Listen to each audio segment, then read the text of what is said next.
Elon Musk has just responded to Kia's insane discount. Now, Kia is offering you, if you've got a Tesla, they'll give you an enormous discount. I mean, Kia are losing thousands and thousands and thousands of dollars.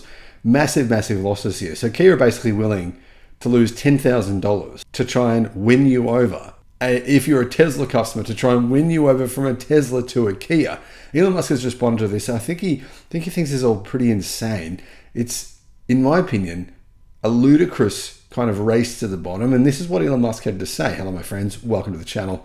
I'm Sam Evans. You're watching the Electric Viking. Great to have you with us, guys. I did a video yesterday on a new version 4 of the heat pump that some car manufacturers are using. This is a new version.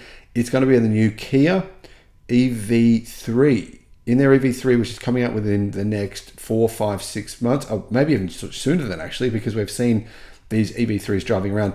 It's got this new heat pump. So that's pretty cool.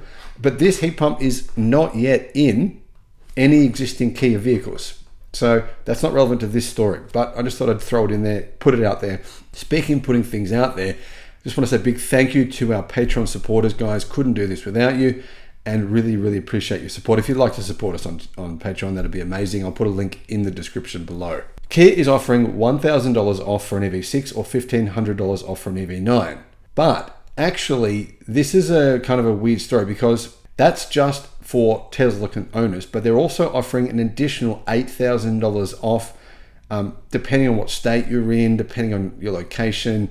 There's been numerous reports of this, of Kia offering some massive discounts to Tesla owners. Basically, they're offering, depends on what car you're going to buy, when you're going to buy it. But yeah, EV9, EV6, big discounts that you can get if you're a Tesla owner. And apparently, these incentive programs have been around for a few years. Well, I've reported on them many times. In fact, General Motors has targeted Tesla consumers. They've said, if you're a Tesla owner, we'll give you this. Various manufacturers, BMW had a huge discount incentive scheme to try and get Tesla owners. One of the key reasons is because Tesla owners are actually very, very loyal. They're the most loyal owners of any brand in the world, which is quite incredible.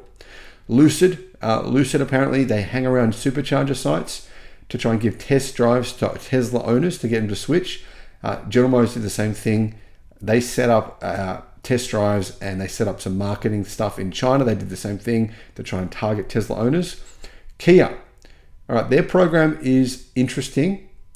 They're not just offering this very public $2,000, but there's an additional discount that I've heard about from various news media websites. I don't know if this is true, but I've heard about it from news media websites saying an additional $6,000 off if you own a Tesla vehicle, which sounds crazy, but anyway. Elon Musk responded, he said, but here's the rub. Tesla never has to bribe Kia drivers to buy a Tesla. And whether you love Elon Musk, you hate him, you don't care, you're whatever, you've got to admit that's kind of funny. And it is true. Kia is essentially bribing people to switch from a Tesla. And not just, to be fair, it's not just Kia doing this, it's many automakers are doing this. But that is kind of is a bribe, isn't it? If it's just targeting one particular car owner, not the general public. Kia is targeting Tesla owners with a new Conquest cash incentive. Sawyer Merritt reported that $1,500, but I've seen other reports saying it's actually $6,000.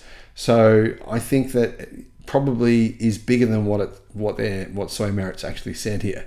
Now, to be fair, Kia EV sales have grown this year. Kia sold 155,000 EVs last year, though Tesla sold 1.81 million. So Kia sold less than 10% the total number of EVs worldwide that Tesla did. But this year, Kia has sold slightly more.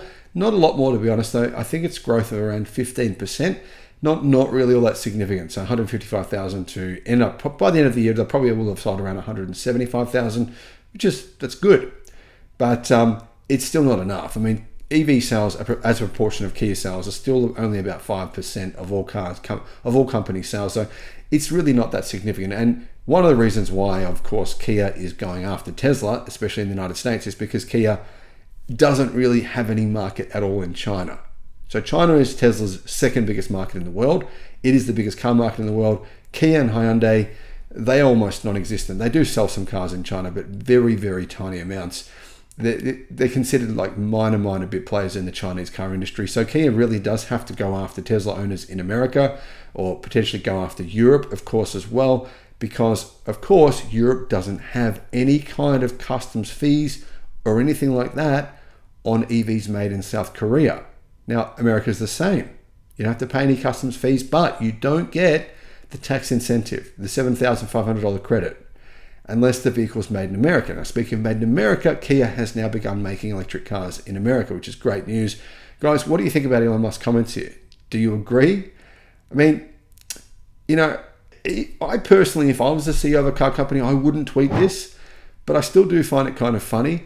And there still is a little bit of truth to it as well. The crazy thing is, I don't think Kia really needs to do this. The EV9 and the EV6, they're both really good cars. They should sell on their own merits without targeting Tesla consumers in a very kind of, I don't know, I don't like the way companies do this, targeting a specific brand. You don't hear, you know, Apple owners, Apple saying, if you have a Samsung phone, then we will give you 50% off. You never hear any companies doing that in other markets. It's just for some reason acceptable in the car industry, which is really strange.